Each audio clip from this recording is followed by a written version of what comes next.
Bonjour à toutes et à tous. Une question, une réponse pour aujourd'hui sur la réunion. De nouveau, ce sujet qui revient, sinon le plus souvent, qui revient très souvent, ce qui est bien compréhensible, bien sûr, de mon côté aussi, pour pouvoir vous répondre, c'est que j'y ai réfléchi en amont et c'est un sujet qui me pose question aussi. Sans être dans l'attente et sans être dans la tension, par contre, ça c'est quelque chose qu'il est important d'intégrer. C'est important de réussir à être dans ce lâcher-prise sur la réunion et sur plein d'autres choses. Et d'être rassuré aussi que quelque part, on n'est pas séparés, même si c'est différent dans le physique de cette dimension terrestre, qui en est encore pas tout à fait au plan de conscience, 5e dimension, être plus zen, moins inquiet, moins inquiète, dans le sens où si cette rencontre s'est faite, c'est que quelque part on a déjà réussi en grande partie. Et donc de lâcher un peu la tension et la pression par rapport à ça. Ce qui n'empêche pas que, vu la vidéo d'hier, en plus, on peut se poser des questions sur le pourquoi cette réunion n'est pas déjà là, aussi ici maintenant sur ce plan terrestre. Alors on a le lot, le quota de réponses, le wagon de réponses de l'environnement terrestre déjà qui nous donne des indications, des indices pour nous montrer qu'il y a aussi des raisons dans cet environnement terrestre. Ce qui reste vague, et on va le voir aussi là un petit peu plus précisément, toujours ce par quoi est jalonnée la réunion, sinon d'être conditionnée, et d'avoir aussi dans la vidéo précédente une autre explication, un autre regard sur ce qui se passe pour ces duos qui se sont rencontrés et pour qui ça ne fonctionne pas comme d'habitude. C'est-à-dire, on n'est pas ensemble physiquement, il y a des comportements étranges, il y a des sensations étranges, il y a des obstacles, et il y a bien plus que d'habitude, et bien plus aussi à comprendre. Parce que pour moi, je suis vraiment d'accord pour le dire et le redire, que deux personnes qui sont dans un tel amour, naturellement, en toute logique, c'est vraiment pas normal. De manière observée comme ça à l'état brut, ça n'est pas normal qu'il y ait comme ça des séparations et des séparations longues. Donc oui, on explique ça par rapport à la guérison des blessures, à la levée des mémoires, mais comme on l'a vu dans un prémisse d'explication encore hier, qu'est-ce qu'il y a derrière ces blessures, ces mémoires, ces manifestations à un niveau psychologique de l'ego dans le relationnel? On commence ici simplement à l'aborder un petit peu, ce sujet. Quelque part, ça a été ralenti parce que moi, je fonctionne avec mes sujets en fonction du collectif, en fonction de là où vous en êtes globalement, pour les plus avancés. Et si en plus sur la toile, vous êtes ralenti par des considérations qui tirent vers le bas, on est encore plus ralenti. Mais ça doit être comme ça, il y a sûrement une bonne raison, et on apprend plein de choses en même temps. Maintenant, moi j'ai plus d'informations aussi aujourd'hui, en août 2019, que je n'en avais en janvier 2018. L'explication peut être celle-là aussi en même temps que d'autres. Donc pas normal pour moi d'être séparée alors qu'il y a une telle attraction. Et pourtant, il y a bel et bien des obstacles et des constats que quelque chose ne peut pas être, ne peut pas se faire, que ces réunions ne peuvent pas encore avoir lieu, d'où séparation longue pour les flammes jumelles. Alors, on avait vu donc juste précédemment qu'il y avait ces réactions étranges, non seulement côté runner dans sa fuite, mais aussi côté chaser dans ses comportements inadaptés et parfois exagérés de contrôle.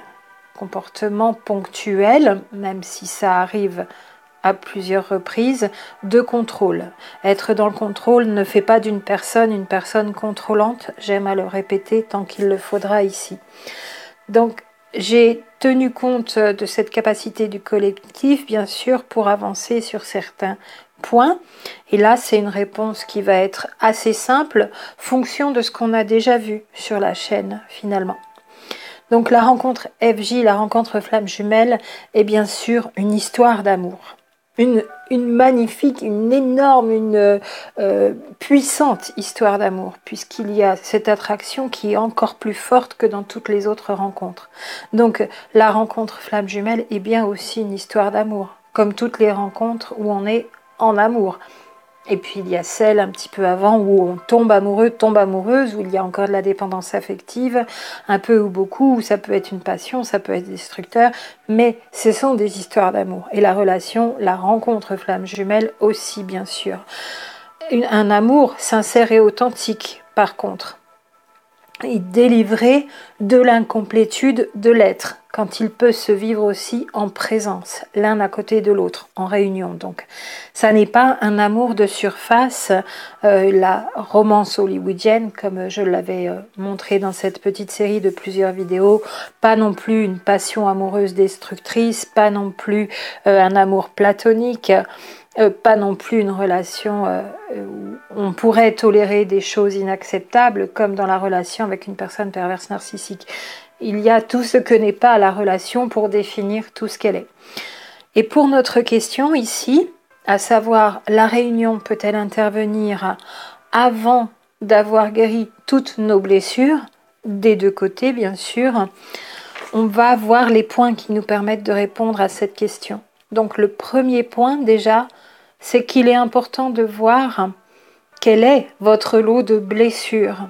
Alors moi je préfère d'autant mieux le mot mémoire qui englobe vraiment tout ce qui peut vibrer négativement et faire obstacle. Donc mémoire de cette vie-ci, engrammée dans l'inconscient, dans le 0,7 ans et qui laisse trace dans l'ADN, maintenant je l'ajouterai aussi. Mémoire intra-utérine, mémoire de la lignée des deux côtés, tout l'arbre généalogique, et mémoire d'autres vies, dite vie antérieure plus communément. Donc quel est ce lot de mémoire chez vous? Avec donc la nature de ces mémoires, non seulement d'où elles viennent, mais est-ce qu'elles vibrent fortement négativement ou plus faiblement, est-ce qu'elles sont importantes ou moins importantes, autrement dit. Et qu'est-ce qui a été pris en charge dans ces mémoires jusqu'à maintenant, à un niveau individuel bien sûr. Et qu'est-ce qui reste à être pris en charge? Alors à un niveau individuel, parce que c'est bien à un niveau individuel que cette prise en charge demande à être faite pour vous, bien sûr. Soit seul, individuellement, de vous-même à vous-même, soit accompagné avec une personne qui va vous prendre en charge ponctuellement pour un coup de pouce, pour booster de manière individualisée, personnalisée. C'est ce que je veux dire quand je parle de prise en charge individuelle. Mais il y a beaucoup de choses qui peuvent déjà être faites seules. Donc avant d'avoir besoin de ce coup de boost, c'est pas toujours facile. Certaines personnes y arrivent mieux que d'autres, et puis d'autres auront besoin plus du coup de pouce 1, 2, 3 au début et moins après. Et pour d'autres, elles vont faire un bout elles-mêmes de manière individuelle dans leur prise en charge, et elles auront besoin d'un coup de boost peut-être plus avancé, plus vers la fin. 1, 2, 3 fois ou plus encore. Mais c'est bien individuellement que s'effectuent les compréhensions de ce lot de mémoire, bien sûr. Ce que je veux dire par là, c'est qu'il n'y a pas de méthode qui va nous alléger de notre lot de mémoire qui nous est spécifique. Et il n'y a pas une méthode qui puisse correspondre aux mémoires de tout le monde, puisqu'elles sont différentes, spécifiques, individuelles à chacun, chacune d'entre nous, puisque chaque personne est unique. Dans le duo, chaque partie du duo est unique et la résultante duo, elle aussi, est unique. Donc, bien sûr, il y a des méthodes pour respirer, pour se relaxer, pour méditer, pour se mettre en onde θ. Il y a des méthodes qui sont donc propices grâce à ces mises en état modifiées qui permettent d'aller chercher plus facilement les réponses à l'intérieur, et des méthodes pour déprogrammer, reprogrammer le cerveau par rapport à ces mémoires. Mais faut-il encore connaître ces mémoires? Et elles sont individuelles. Il n'y a pas de méthode globale pour tout le monde qui permettrait de connaître quelles sont chez vous individuellement les mémoires qui font obstacle, qui vibrent négativement. Et ça pour le premier point. Deuxième point à voir, Après donc avoir vu quel est votre lot de mémoire, quelles importances elles ont encore, lesquelles ont été prises en charge et comment. Alors justement, c'est le deuxième point, comment vous les prenez en charge, pardon. C'est mon deuxième point. Ok, vous avez un lot de mémoire individuelle, quelles importances elles ont encore, lesquelles ont été prises en charge, et le deuxième point, c'est comment vous les avez prises en charge. Comment ça a été accompagné, cette libération des mémoires qui font obstacle, des mémoires qui vibrent négativement, de ces portions d'ADN qui portent des vibrations dissonantes qui n'ont plus rien à faire là, ou qui n'ont jamais rien eu à faire là, selon comment on avancera dans le décryptage de cette autre façon de voir. Comment ça a été pris en charge ?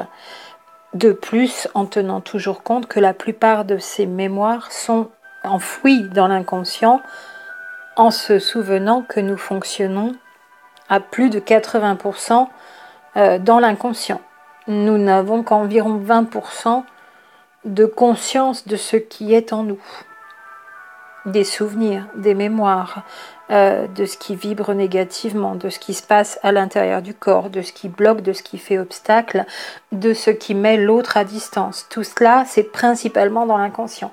Il nous faut donc, comme à chaque fois, trouver la façon de faire pour ressortir de l'inconscient et ramener ce qui est ressorti de l'inconscient à la conscience, encore et toujours. Et le troisième point, c'est ce fameux point très important pour répondre à cette question. La réunion peut-elle intervenir avant d'avoir guéri toutes nos blessures, mémoires dissonantes? Troisième point, donc, quel est votre degré de connexion avec votre autre? Et ce degré de connexion, pour moi, s'évalue en fonction des divers indices et indicateurs que nous avons vus ici sur la chaîne. Notamment par rapport à vos propres ressentis, votre propre vérité intérieure, tout ce que vous avez eu en connexion, tout ce qui s'est passé entre vous.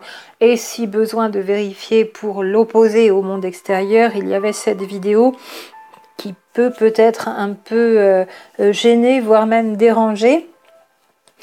Mais il y a ces possibilités de voir quel est le degré de connexion pour moi tel que je vous l'ai exposé, avec des moyens plus spécifiques, autres que le ressenti, la connaissance intérieure, notre façon de vivre notre histoire. Il est important d'être sûr de ne pas justement être influencé par ces blessures qui seraient encore non guéries, et notamment la dépendance affective, pour évaluer le degré de connexion avec cet autre rencontré. Parce que ça peut influencer notamment le mental et faire croire que c'est une relation importante parce qu'on ne peut pas s'en passer, mais on pourrait être loin, s'il y a une dépendance affective qui dure et qui dure, de la connexion flamme jumelle. Oui et non, ça s'évalue individuellement encore, et ça n'est qu'un des nombreux éléments à mettre au premier plan pour l'évaluer. Donc pour moi, ce sont ces 3 points qui nous permettent de répondre à la question posée ici. Premièrement, quel est votre lot de mémoire? Comment elles sont encore en train de vibrer négativement? De quelle nature elles sont? Et qu'est-ce qui a été pris en charge? Deuxièmement, comment ces mémoires ont été prises en charge pour la libération? Parce que vous avez pu faire beaucoup de choses, mais ça n'a pas forcément porté ses fruits. Les résultats ne sont peut-être pas à la hauteur des efforts que vous avez faits, soit seul, soit accompagné en thérapie. Et puis, troisième point, quel est votre degré de connexion avec votre autre? Parce qu'il y a donc une relation, il existe une relation entre degré de connexion entre les deux parties du duo, Chapi et Chapeau. On va les appeler comme ça maintenant plutôt que Runner Chaser, ça va être plus rigolo. J'ai déjà donné 2 noms, entre parenthèses, nouveaux bien sûr, depuis plus de 6 mois, que j'ai commencé à bien remettre par écrit mes 2 profils, et 2 beaux noms français, mais qui ont quand même la même consonance, donc ça va être intéressant. Je termine ces profils, et c'est promis, je fais tout ce qu'il faut pour avant la fin du mois de septembre les mettre à disposition des personnes que ça intéresserait. Donc il existe une relation entre degrés de connexion, entre les 2 parties du duo, avec une relation donc avec aussi les obstacles, Je vous en avais fait une vidéo, les 12 obstacles principaux, même si on pourrait encore en rajouter. Une relation aussi entre degré de connexion et les enjeux, qui sont aussi fonction des obstacles. Une relation avec la mission commune, avec la capacité, la possibilité à être ensemble physiquement, à un niveau énergétique. Et plus le niveau d'énergie est élevé, moins c'est facile de se côtoyer physiquement. Et moins c'est facile, encore plus, d'être en relation charnelle, relation sexuelle, bien sûr. Mais déjà même quand le niveau d'énergie est élevé, ça n'est déjà là pas facile de se côtoyer plus longtemps que 2 ou 3 minutes et à une distance minimale d'1 mètre. Je souris. Ça aussi, donc ce degré de connexion, une relation avec le degré de guérison effectué quant aux mémoires, vibrant de manière dissonante. Et bien sûr, ce degré de connexion entre les deux jumeaux dans le duo, c'est en relation avec le moment de réunion que l'on peut viser plus ou moins à l'avance, faire un pronostic. Ça a une relation bien sûr avec le moment de réunion sur ce chemin de guérison, ce qu'on appelle habituellement le parcours, et donc tout ce chemin de guérison qui se fait pendant ces longues séparations. Séparations qui vont être fonction de tous ces éléments. Obstacles, enjeux, la mission commune, comment chacun est déjà dans sa mission individuelle, est-ce que ça rejoint déjà la mission commune ou pas encore, la capacité à être ensemble physiquement, bien sûr la séparation, je vous en avais fait aussi une vidéo, combien de temps peut durer la séparation, je vous la mettrai en lien à la fin si vous voulez. Et là, on a une évaluation possible, mais ce degré de connexion conditionne effectivement le moment, conditionne aussi le moment de réunion sur le chemin de guérison. C'est aussi un élément. Ce chemin de guérison, donc, qui est dans la progression vers l'éveil spirituel total. Et encore une relation entre ce degré de connexion et les oppositions qui prennent place dans les profils. D'où l'intérêt de bien se connaître à un niveau psychologique, de bien se décrire sans même vouloir se reconnaître runner chaser. Bien avant ça, c'est faire sa liste de caractéristiques.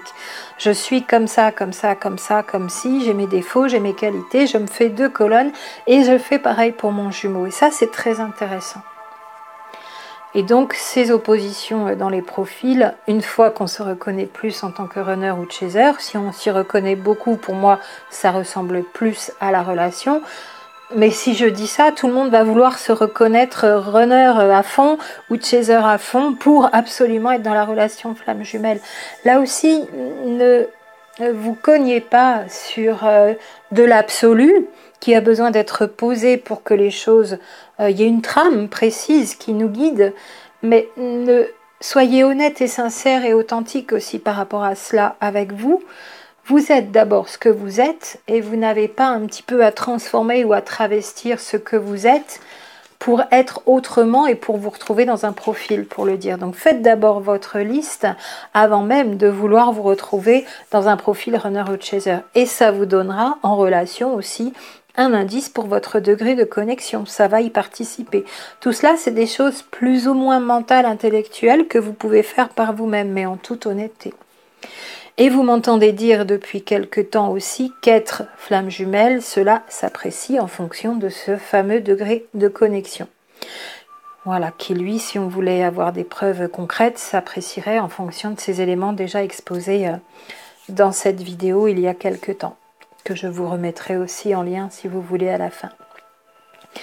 Mais nous ressentons, au-delà de ces appréciations plus concrètes, nous ressentons avant tout les choses au fond de nous-mêmes, si tant est qu'on n'est pas en train d'être emmené dans de fausses croyances à cause de nos blessures et nos mémoires qui peuvent vibrer et qui nous emmènent toujours dans la dépendance affective vers quelqu'un qui ne serait peut-être pas la fameuse personne, la personne avec laquelle on est le plus connecté sur Terre. Être flamme jumelle, c'est une question de degré de connexion. Donc on pourrait fixer une limite, un seuil sous lequel on ne descendrait pas, qui serait peut-être à 95% de connexion ou 90%.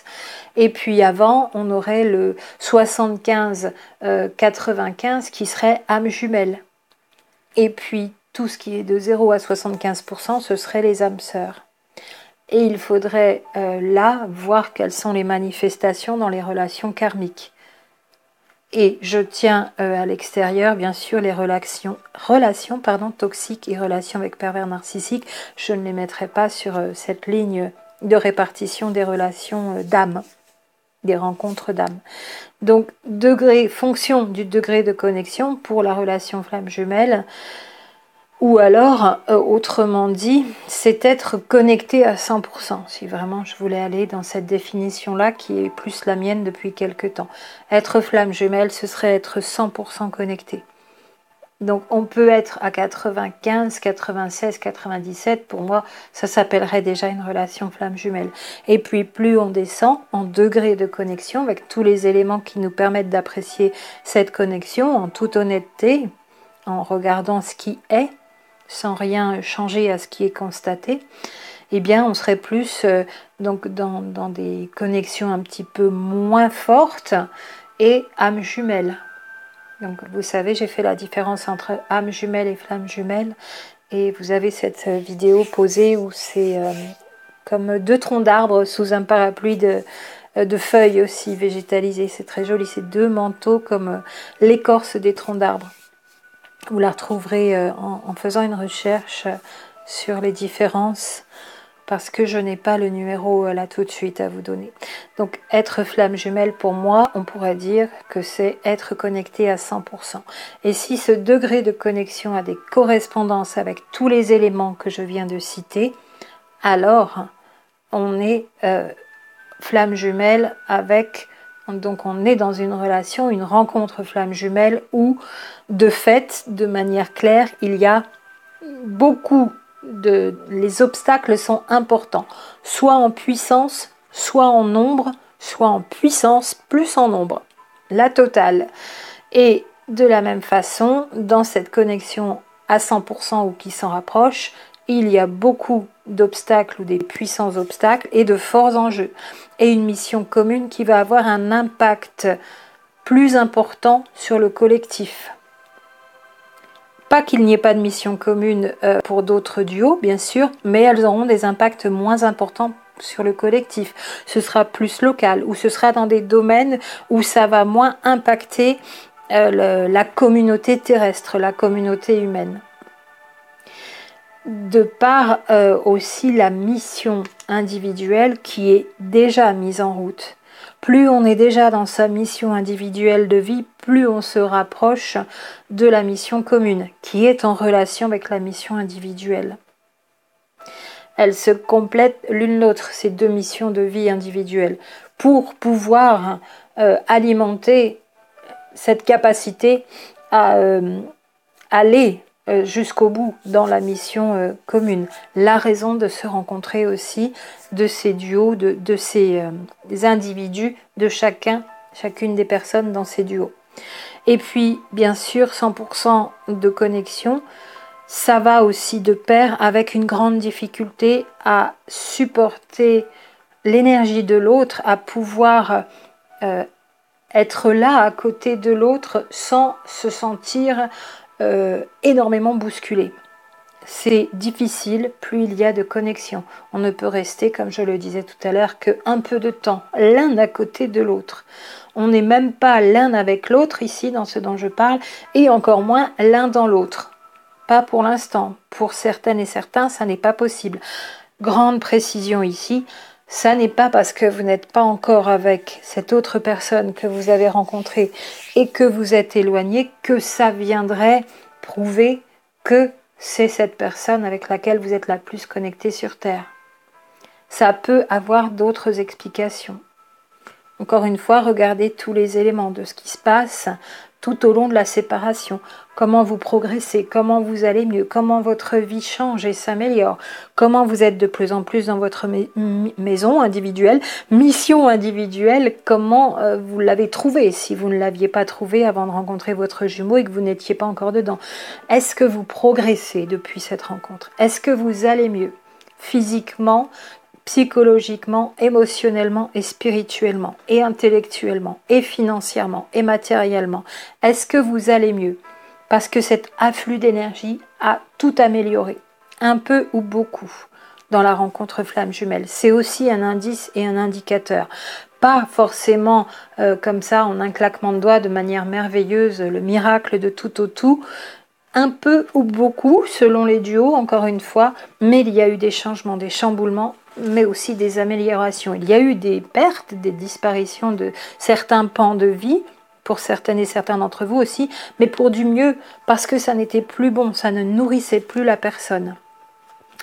Peut-être plus côté runner pour certains aspects, je dirais finalement côté chaser, il y a la correspondance aussi, mais dans d'autres aspects, ça ne sera pas aux mêmes endroits de vie. Mais il y a eu des choses qui ont disparu, qui avaient besoin de disparaître, qui se sont transformées. L'être se transforme, y compris physiquement, y compris dans ses goûts, y compris dans sa santé, y compris dans son bien-être, dans le fait de prendre soin de soi encore plus, dans le fait de prendre soin des autres, mais d'une meilleure façon encore plus aussi. Donc avec tout cela, pour en terminer et conclure, la réponse de fait à cette question, la réunion peut-elle intervenir avant d'avoir guéri toutes ces blessures? Cette réponse vient d'elle-même assez naturellement. Pour les flammes jumelles, âmes jumelles, donc flamme jumelle, une seule âme dédoublée, âme jumelle, deux âmes fortement connectées, c'est la différence qu'on peut faire aussi. La réunion ne se fait que quand tout ou presque tout est guéri. Sinon, il n'est pas possible d'être ensemble, pour toutes les raisons qu'on vient d'exposer et pour toutes les raisons d'exister et de s'être rencontrés de ces deux doubles sur ce plan de matière, sur ce plan de conscience et sur cette ascension terrestre, pendant cette ascension terrestre que la Terre est en train de faire. Donc, pas de moitié de chemin de guérison accompli, d'un côté comme de l'autre, puisque normalement ça se fait résonance, et puis il y aurait réunion. Tant mieux s'il y a réunion entre deux personnes qui n'ont fait que la moitié du chemin de guérison. Mais ça ne relève pas de la relation flamme jumelle pour moi. Âme jumelle, on pourrait dire, connectée à moins de 95%, entre 80 et 95, alors oui, le 80% de guérison serait en relation avec le 80% de connexion. Vous voyez, là on aurait quelque chose de cohérent pour vous répondre précisément. Et flamme jumelle, si on est à 100% de connexion, c'est 100% de guérison. De manière très théorique, bien sûr. C'est pas toujours aussi précis et aussi flagrant dans la vie de tous les jours, dans ce qui se passe entre nous, dans les deux parties du duo. Mais c'est de cet ordre-là pour vous donner une réponse et une compréhension plus précise. Ah oui, quand on est réellement dans une forte connexion d'âme, il est nécessaire de tout guérir ou de presque tout guérir. Parce que sinon, ça se tolchoc, ça vibre toujours négativement. Et on pense que c'est l'ego, que c'est les peurs, mais ce sont simplement des données physiques engrammées dans le corps qui vibrent comme n'étant plus adaptées à la 5e dimension, au plan de conscience différent dans lequel se situe cette relation. Tout ce qui n'appartient pas à la 5e dimension doit disparaître. Tous ces codes ADN, ces portions d'ADN qui n'ont pas ou n'ont plus à être là ou n'ont jamais été à être là, doivent être dissoutes. L'ADN doit se modifier, on doit réencoder, déprogrammer. Pour la réponse ici, un petit peu plus complète. Donc, même à avoir fait la moitié du chemin, la moitié du parcours, la moitié des transformations, s'il y a réunion, très bien, comme je le disais tout à l'heure, mais on n'est pas pour moi dans la relation flamme jumelle. Quand on est dans une telle connexion, une telle relation, on a quasiment tout guéri, voire tout guéri. Ça n'est donc pas une sinécure, pour le redire. On pourrait même conclure que les flammes jumelles seront les dernières réunies et que toutes les autres relations où il y a un peu moins de connexion seront réunies avant les flammes jumelles. Les âmes jumelles sont réunies avant les flammes jumelles. Les âmes sœurs sont déjà réunies et aident le plan de conscience à s'élever déjà par l'amour et l'entraide qu'elles partagent et aident les âmes jumelles qui sont en train de se réunir.